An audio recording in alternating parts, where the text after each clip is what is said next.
जी हाँ दोस्तों, रमजान के एक दिन पहले संभल में फिर से कोहराम का मुस्लिमों के खिलाफ थी बड़ी साजिश जो हुई बेनकाब। सीओ अनुज चौधरी पर क्यों उठे सवाल, अखिलेश चंद्रशेखर आजाद ने कर दिया बड़ा ऐलान। बहुत स्वागत है आप सभी का। आप देख रहे हैं द राजनीति का विशेष सेगमेंट खबर और विश्लेषण। मैं हूं जब्बार खान। दोस्तों, रमजान के रोजे के पहले ही आखिर वो कौन सी साजिश थी जिसे संभल में बेनकाब करने की बात की जा रही है। दोस्तों, आखिर चंद्रशेखर आजाद और अखिलेश यादव ने कौन सा बड़ा ऐलान कर दिया, लेकिन इस बीच में सीओ अनुज चौधरी को लेकर सवाल क्यों एक बार फिर से उठे। आखिर क्या संभल में फिर से किसी किस्म के हिंसा और दंगा भड़काने की कोई तरकीब, कोई साजिश रची गई थी?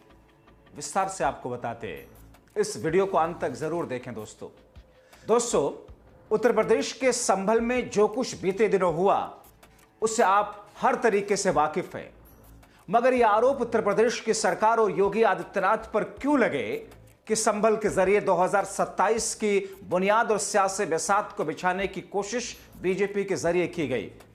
आखिर संभल में जो कुछ हुआ उसके बाद यह क्यों कहा जाने लगा कि मुस्लिम लीडरशिप को खत्म करने की कोशिश, ज़ियाउर रहमान बर्ग को दूसरा आजम खान बनाने की साजिश की गई है।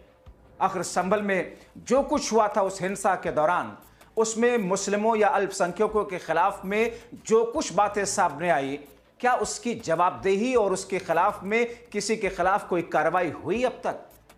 आप बहुत अच्छी तरीके से जानते हैं।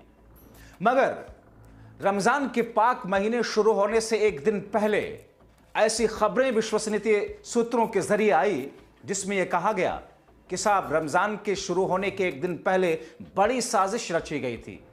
ऐसा कुछ करने की कोशिश की गई थी जिससे मुस्लिम युवक भड़के और फिर कुछ ना कुछ वो कदम उठाएं जिसकी बुनियाद पर एक बार फिर से दंगा भड़काने की कोशिश में कामयाबी हासिल हो सके। मगर इस साजिश को बेनकाब कर दिया लोगों ने संयम बरत करके, लोगों ने आपसी सौहार्द की मिसाल कायम करके, और लोगों ने अदालत के उस फैसले को सराखों पर लेकर के जिसमें रमजान के महीने के लिए शाही मस्जिद की रंगाई पुताई से जुड़े हुए मुद्दों पर लोग संतुष्ट नजर आए इलाहाबाद हाई कोर्ट के फैसले पर। दोस्तों, आखिर क्या हुआ था? किन मुद्दों को उठा करके संभल के अंदर एक बार फिर से नई तरह की स्थिति, जो कि बीते दिनों जो कुछ हुआ वैसी पैदा करने की कोशिश की गई थी? आखिर क्या था यह कि पूरा का पूरा मामला? क्योंकि दोस्तों, इलाहाबाद हाई कोर्ट ने क्या कहा? इलाहाबाद हाई कोर्ट ने 28 फरवरी को संभल के शाही जामा मस्जिद परिसर की सफाई का आदेश दे दिया। दोस्तों, हालांकि भारतीय पुरातत्व सर्वेक्षण यानी कि एएसआई, जिसने अपनी रिपोर्ट में कहा था कि सफेदी यानी कि व्हाइट वॉश की जरूरत है ही नहीं, संभल शाही मस्जिद की कमेटी ने कहा वो एएसआई की रिपोर्ट के खिलाफ में आपत्तियां दर्ज कराएगी। 28 फरवरी को इलाहाबाद हाई कोर्ट के निर्देशों के बाद में एएसआई ने एक निरीक्षण रिपोर्ट कोर्ट में पेश की जिसमें कहा गया कि संभल की शाही जामा मस्जिद को रमजान से पहले सफेदी कराने की जरूरत है ही नहीं, क्योंकि पूरी मस्जिद एनामल पेंट से ढकी हुई है जो अच्छी स्थिति में है। मस्जिद कमेटी ने कोर्ट में जोर देकर कहा कि सफेदी करना जरूरी है। दोस्तों, और दरअसल कहा यह गया, जो विश्वसनीय सूत्र हैं उनके मुताबिक के रमजान के शुरू होते से पहले ही दरअसल वहां पर एक टसल पैदा करने की कोशिश की जा रही थी, और उसमें फिर से सवाल उठने लगे और शक की सुई घूमते घूमते सीओ अनुज चौधरी की तरफ जाने लग गई कि सीओ अनुज चौधरी, जिनकी साजिश इस तरफ इशारा करती, हालांकि आधिकारिक तौर पर इस पर किसी का कोई बयान नहीं आया, लेकिन ऐसी खबरें तैरने लगी दोस्तों। और ऐसा लगा कि ऐसी खबरें तैरने के बाद में मुस्लिम युवक भड़केंगे और उसके बाद में कोई कदम उठाएंगे जिसके बाद में वहां पर हंगामा होगा और फिर पुलिस को कथित तौर पर मौका मिलेगा वहां पर कुछ बड़ा कदम उठाने का, बल प्रयोग करेगा, जिसके बाद में स्थिति बेकाबू होगी। मगर ऐसा कुछ नहीं हुआ। एएसआई की रिपोर्ट मुस्लिम कमेटी ने गलत साबित करने की जो कोशिश की उसे बताया कोर्ट में। इस पर जस्टिस रोहित रंजन अग्रवाल की बेंच ने कमेटी को एएसआई की रिपोर्ट पर अपनी जो आपत्तियां थी, प्रतिक्रिया या आपत्तियां दर्ज करने के लिए मंगलवार तक का समय दे दिया। इस बीच में अदालत ने मस्जिद परिसर की सफाई का आदेश दिया, जिसमें क्षेत्र के अंदर आसपास की धूल, घास फूस हटाने का काम भी शामिल है दोस्तों। आपको याद होगा कि किस तरीके से 2 दिन पहले हाईकोर्ट ने एएसआई से संभल की शाही जामा मस्जिद का निरीक्षण करने का कहा था, ताकि रमजान के महीने से पहले सफेदी और मरम्मत रख रखाव की जरूरत का आकलन किया जा सके। यह आदेश मस्जिद के प्रबंधन समिति द्वारा दायर एक आवेदन पर पारित किया गया था, जिसमें मस्जिद की सफेदी के काम को लेकर के प्रतिवादियों की आपत्तियों को चुनौती दी गई थी। अदालत में दोस्तों मस्जिद कमेटी के वरिष्ठ वकील एसएफ नकवी ने तर्क दिया कि एएसआई अनावश्यक रूप से सफेदी के काम पर आपत्ति जता रही है, जबकि यह काम करना एएसआई की जिम्मेदारी है, यानी कि उसे साफ सुथरा रखना। अगर उसमें किसी तरह की मरम्मत की जरूरत है तो उसे ठीक करना, वहां गंदगी हो रही है तो उसे साफ करना, अगर पेंट उखड़ रहा तो उसको ठीक करना एएसआई की जिम्मेदारी बनती है। लेकिन एएसआई तो खुद इस पर कर नहीं रहा, और अगर मस्जिद कमेटी रमजान के महीने से पहले ऐसा करना चाहती है तो उसे रोक रहा है। मगर इसके जवाब में एएसआई ने क्या कहा? एएसआई के वकील मनोज कुमार सिंह ने कहा, कमेटी के पदाधिकारी एएसआई के अधिकारियों को मस्जिद परिसर के अंदर आने ही नहीं दे रहे हैं दोस्तों। यानी कि टसल की स्थिति वही बनाने की कोशिश की गई, आपसी तनाव की स्थिति जो पहले हुई थी। लेकिन मस्जिद कमेटी ने फौरन ही इसका खंडन कर दिया। मस्जिद कमेटी ने कहा कि हमारे ही लोगों को एसडीएम अंदर जाने से रोक रहे हैं। दोस्तों आपको बताएं कि संभल की शाही जामा मस्जिद कमेटी ने अतिरिक्त पुलिस अधीक्षक के मना करने के बाद हाईकोर्ट का रुख किया, जिसमें आगामी रमजान से पहले मस्जिद के रखरखाव काम के प्रस्ताव पर आपत्ति जताई गई थी। दरअसल कमेटी ने पहले संबंधित अधिकारियों को मस्जिद के अंदर, मस्जिद के भीतर आवश्यक रखरखाव कार्य, साफ सफाई, उससे जुड़ी हुई चीजें करने की अपनी योजना के बारे में सूचित कर दिया था दोस्तों।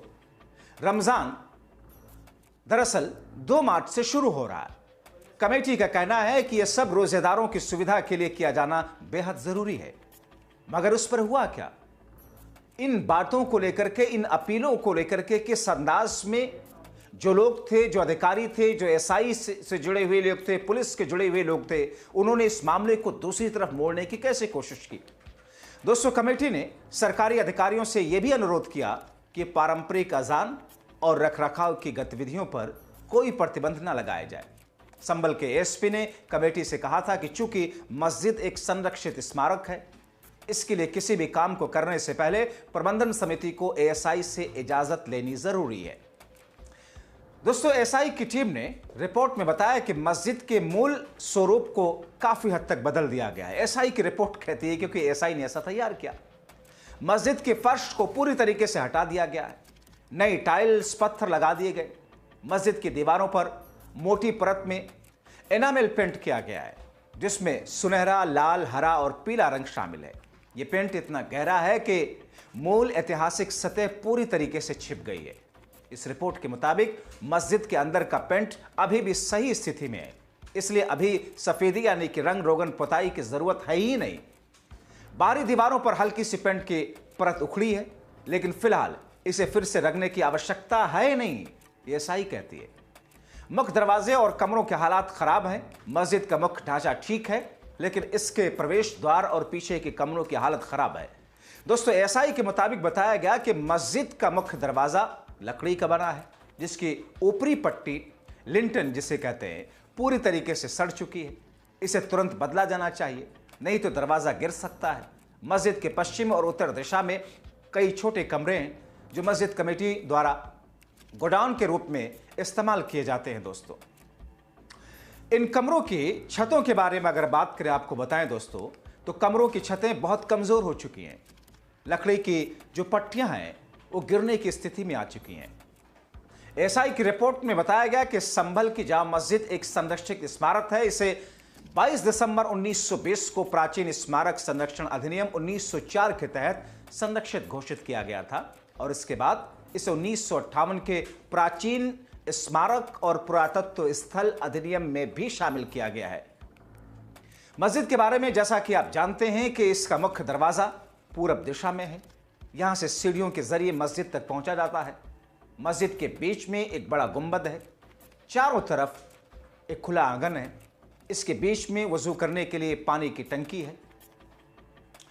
एसआई मेरठ के सर्किल की बात करें तो एसआई की मेरठ सर्किल की टीम जल्द ही पूरी मस्जिद की स्थिति को लेकर के इसका विस्तृत अध्ययन करने वाली है और इसके संरक्षण और मरम्मत का काम करेगी, ऐसा कहा गया। इससे पहले इसके साथ ही एसआई ने रिपोर्ट में कहा कि वो मस्जिद के रोजमर्रा के कामकाज जैसे सफाई, धूल हटाने और आसपास के घास पत्तियों को हटाने का काम कर सकता है, लेकिन इसके लिए मस्जिद कमेटी को सहयोग करना होगा। यह मस्जिद कमेटी से सहयोग की बात पहले कही एसआई ने। मस्जिद कमेटी उसके काम में विरोध नहीं उत्पन्न करेगी। एसआई ने अपनी रिपोर्ट में यह भी कहा कि मस्जिद परिसर में किए गए अन्य आधुनिक बदलावों की भी एसआई के संरक्षण और विज्ञान विभाग द्वारा गहराई से जांच की जरूरत है, एसआई कह रहा है, ताकि स्मारक को उसके मूल रूप में वापस लाया जा सके। ये तो बातें रही दोस्तों एसआई की रिपोर्ट की, और मैंने जो आपको बताया कि कोर्ट के अंदर किस तरीके से मस्जिद कमेटी का जो आवेदन था और उससे पहले कोर्ट जाने से पहले मस्जिद कमेटी ने जो एसआई के समक्ष या फिर वहां जो अधिकारी हैं एजेंसियों के, पुलिस के, उनसे जिस तरीके का निवेदन किया था, मगर उन्होंने पूर्ण रूप से उसे खारिज कर दिया था। और यही वो बिंदु था जिसको लेकर के कई सारे वहां के विश्वसनीय सूत्र ये कह रहे थे और अभी भी कह रहे हैं कि साहब वहां पर एक बड़ी साजिश रचने की कोशिश की गई थी कि संभल में फिर से वैसी ही स्थिति उत्पन्न हो जो कि बीते दिनों हुई थी। मगर अब जबकि मुस्लिम कमेटी की तरफ से या फिर मुस्लिम समुदाय की तरफ से जिस स्वभाव का परिचय दिया गया, जिस तरीके से वहां पर उन्होंने अपना व्यवहार दर्शाया, उससे सारी की सारी साजिशें, कथित साजिशें बेनकाब हो गई। दोस्तों आपको क्या लगता है? आपकी राय क्या है? अपनी राय इस खबर पर जरूर रखें। आपके जो सुझाव हों वो भी लिखें। आप किसी विषय पर और चाहते हैं इस बिंदु से जुड़े हुए तो वो भी लिखें, हम उस पर वीडियो करने की कोशिश करेंगे। आप खुद जागरूक रहें, दूसरों को जागरूक करने के लिए वीडियो को लाइक और सब्सक्राइब करने के साथ साथ शेयर करके उन तक पहुंचाएं, ताकि हर जरूरी खबरें आप सब तक पहुंचे सबसे पहले। बहुत शुक्रिया।